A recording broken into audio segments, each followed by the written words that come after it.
So this is the portion of the program where all the media geniuses who said, yeah, you know, Roy Moore is probably going to win. It's Alabama. Come on the screen and tell you why. Of course, here are the 16 reasons why Roy Moore lost. And it was a stunning upset victory by Democrat Doug Jones. Surprised me to some extent. I certainly thought it would be close. Before we get to the inevitable finger pointing and who's to blame and all that game that the press likes to play, there's a few things that kind of got overlooked here in the explosive and somewhat nasty environment involving the 9 women who accused Roy Moore of sexual misconduct and his attacks on the press. Roy Moore was about the worst candidate that I've seen in a long, long time. I mean, he barely campaigned. He stayed off the trail. When he did show up, or his spokesman or even his wife showed up, they kept saying things that kind of made it worse, generating new controversies about his views on homosexuality or Jews or you name it. And this is a guy who, remember, before these allegations ever surfaced, had twice been kicked off the state Supreme Court. So he was always a flawed candidate, but a candidate with a passionate following in ruby red Alabama, where it was thought that would be enough. Now, how much of this is President Trump's fault? What's really striking is that the media seem to be enjoying the Moore loss and the Jones victory. And despite the fact that, again, overlooked facts, Doug Jones spent 10 times as much money as Roy Moore with help from the DNC. It means he had far more television ads, he had much more of a ground game, and turning out the vote and getting a big black turnout comparable to the years when Barack Obama ran, that was part of the key to victory.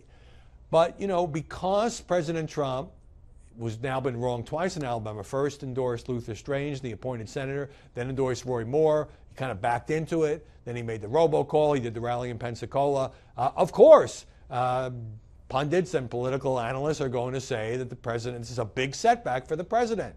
At the same time, there is more to it than that. Also, Steve Bannon, who went all out for Roy Moore, promoted his candidacy, gave fiery speeches on his behalf, the former White House strategist, also getting some of the blame for backing a candidate who now, in retrospect, seems like it was always going to be very difficult for him to win. What's really striking is it's not just the liberal media or the lynch mob media that Moore and his campaign ran against. So, of course, you have the New York Times editorial page saying sanity reigns and how great this is, and Politico quoting an unnamed senior administration official as saying this is a big black eye for the president. But you also have conservative media outlets. National Review never thought Roy Moore should have been the candidate and said it was actually a good thing that he lost. And the conservative editorial page of the Wall Street Journal, which even in the final days, knowing full well it would not happen, called on Donald Trump to disavow Roy Moore, thinks it's a good thing that he lost. Why? Because a lot of analysts, and I tend toward this position, feel that the Republicans were going to lose either way.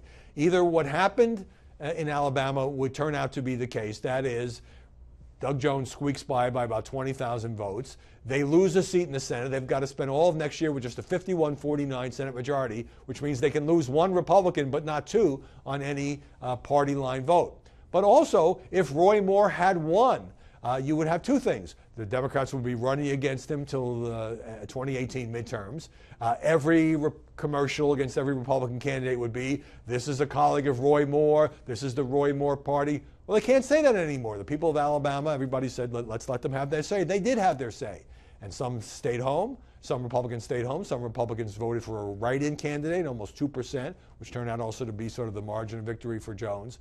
And so the Republicans, in some people's view, lost the seat, but didn't have the albatross of having to have ethics committee hearings on Roy Moore. Were they going to expel Roy Moore? This would have gone on for months. So it's no question it's a political earthquake because Alabama hasn't elected a Democrat statewide in many, many years.